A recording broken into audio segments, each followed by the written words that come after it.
ವ್ಯಾಪಾರಿಗೂ ಕೂಡ tax shock ಅನ್ನ ಕೊಡಲಾಗಿದೆ. ನಾನು ತಳ್ಳೋ ಗಾಡಿಯಲ್ಲಿ ಹೂವು ಮಾರಾಟ ಮಾಡ್ತಿರೋನು ಅಂತ ಹುಲ್ಲಾಳದ ಹೂವಿನ ವ್ಯಾಪಾರಿ ಸೋಮೇಗೌಡ ಅವರು ನೋಟಿಸ್ ವಿಚಾರವಾಗಿ ಮಾತನಾಡಿದ್ದಾರೆ. 55 ಲಕ್ಷ ಟ್ಯಾಕ್ಸ್ ಪಾವತಿ ಮಾಡಬೇಕು ಅಂತ ನನಗೆ ನೋಟಿಸ್ ಬಂದಿದೆ. ತಳ್ಳುವ ಗಾಡಿಯಲ್ಲಿ ಹೂವಿನ ವ್ಯಾಪಾರ ಮಾಡ್ತಾ ಇದ್ದೀನಿ, 53 ಲಕ್ಷ ಟ್ಯಾಕ್ಸ್ ಕಟ್ಟಿ ಅಂತಾರೆ. ಇದು ಹೇಗಾಗುತ್ತೆ? 10 ವರ್ಷಗಳಿಂದ ನನ್ನ ವೃತ್ತಿನೇ ಇದು, ನನ್ನ ಕಾಯಕನೇ ಇದು. ಹೀಗೆ ನೋಟಿಸ್ ಬಂದರೆ ಪ್ರಾಣ ಬಿಡಬೇಕಾಗತ್ತಷ್ಟೇ. ನಮಗೆ ಬೇರೆ ಮಾರ್ಗ ಇಲ್ಲ, ನಮ್ಮ ಹತ್ರ ಹಣ ಇಲ್ಲ.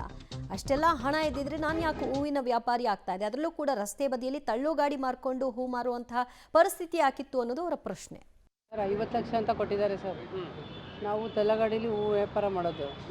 50 ಲಕ್ಷ ನೀವು ಕಟ್ಟಬೇಕು, ಇನ್ಕಮ್ ಟ್ಯಾಕ್ಸ್ ಕಟ್ಟಬೇಕು ಅಂತ 2 ನೋಟಿಸ್ ಕೊಟ್ಟಿದ್ದಾರೆ ಸರ್. ಯಾವಾಗ ಬಂತು ಸರ್ ನೋಟಿಸ್? ಒಂದು ತಿಂಗಳಿಂದ ಒಂದು ಬಂತು, ಇನ್ನೊಂದು ವಾಟ್ಸಪ್ಪಿಂದನೇ ಕಳಿಸಿದ್ರು ಸರ್. ಯಾವಾಗ ಕಳಿಸಿದ್ರು? ಒಂದು ವಾರ ಆಯಿತು ಸರ್. ಏನು ಹೇಳ್ತಾ ಇದ್ದಾರೆ?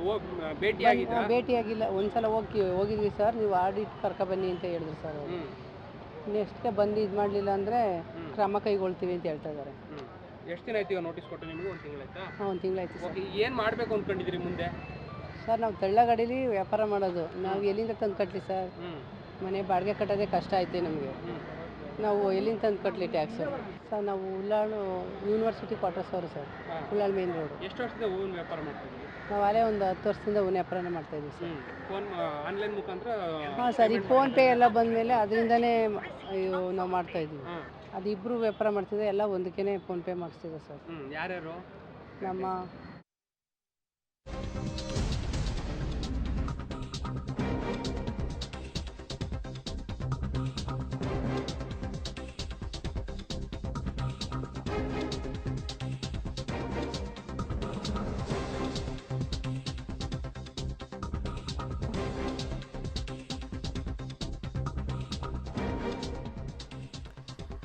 ಈಗ ಬಹುತೇಕ ಕಾಂಡಿಮೆಂಟ್ಸ್ ಬೇಕರಿಗಳಲ್ಲಿ ನಾವು ಈ ಒಂದು ಬೋರ್ಡ್ಗಳನ್ನ ನೋಡ್ತಾ ಇದ್ವಿ. ನೋ ಕ್ಯಾಶ್ ಅನ್ನುವಂತಹ ಮೊದಲಿತ್ತು, ಈಗ ಓನ್ಲಿ ಕ್ಯಾಶ್ ಅನ್ನುವಂತಹ ಪರಿಸ್ಥಿತಿ.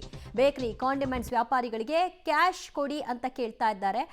ವ್ಯಾಪಾರಸ್ಥರ ಹತ್ರ, ಗ್ರಾಹಕರ ಹತ್ರ ಕ್ಯಾಶ್ ಕೊಟ್ಟರೆ ಮಾತ್ರ ವ್ಯಾಪಾರ ಅಂತ ಅಂದರೆ ಆ ಪರಿಸ್ಥಿತಿಗೆ ಹೋಗಿದ್ದಾರೆ. ಅವರೆಲ್ಲರಿಗೂ ಆತಂಕ. 40 ಲಕ್ಷ ಮೀರಿದ್ರೆ ಅಂತ ಹೇಳ್ತಿದ್ದಾರೆ. ಬಟ್ ನಮ್ದೆಲ್ಲ ಖರ್ಚು ವೆಚ್ಚಗಳನ್ನು ಇವರು ಒಟ್ಟೊಟ್ಟಿಗಾಗಿ ಹೇಳ್ತಾ ಇರೋದ್ರಿಂದ ನಮಗೆ ಸಮಸ್ಯೆ ಆಗ್ತಾ ಇದೆ ಅಂತ ಈ ಬೋರ್ಡ್ಗಳನ್ನು ಹಾಕಿದ್ದಾರೆ. ಕ್ಯಾಶ್ ಇಲ್ಲ ಇವಾಗ ಅಂದ್ಬಿಟ್ಟು ವಾಪಸ್ ಹೋಗ್ತಾ ಇದ್ದಾರೆ. ಕ್ಯಾಶ್ ಇರೋರು ಕೊಡ್ತಾರೆ, ಕ್ಯಾಶ್ ಇಲ್ಲದೆ ಇರೋರು ವಾಪಸ್ ಹೋಗ್ತಾ ಇದ್ದಾರೆ. ವ್ಯಾಪಾರ ಕಡಿಮೆ ಆಗುತ್ತಾ ಇದೆ? ಅರ್ಧಕ್ಕರ್ಧ ಸರ್. ಕ್ಯಾಶ್ಗಿಂತ ಫೋನ್ ಪೇನೇ ಜಾಸ್ತಿ ಮಾಡೋರು ಇದ್ದಿದ್ದು, ಈಗ ಫೋನ್ ಪೇ ಇಲ್ಲ ಅಂದ್ರೆ ಎಲ್ಲ ವಾಪಸ್ ಹೋಗ್ತಾ ಇದ್ದಾರೆ. ಅಂದ್ರೆ ನಿಮಗೆ ಮುಂದೆ ನೋಟಿಸ್ ಬರ್ಬೋದು ಅನ್ನೋ ಬೈಕ್? ಹಾಂ ಸರಿ ಸರ್.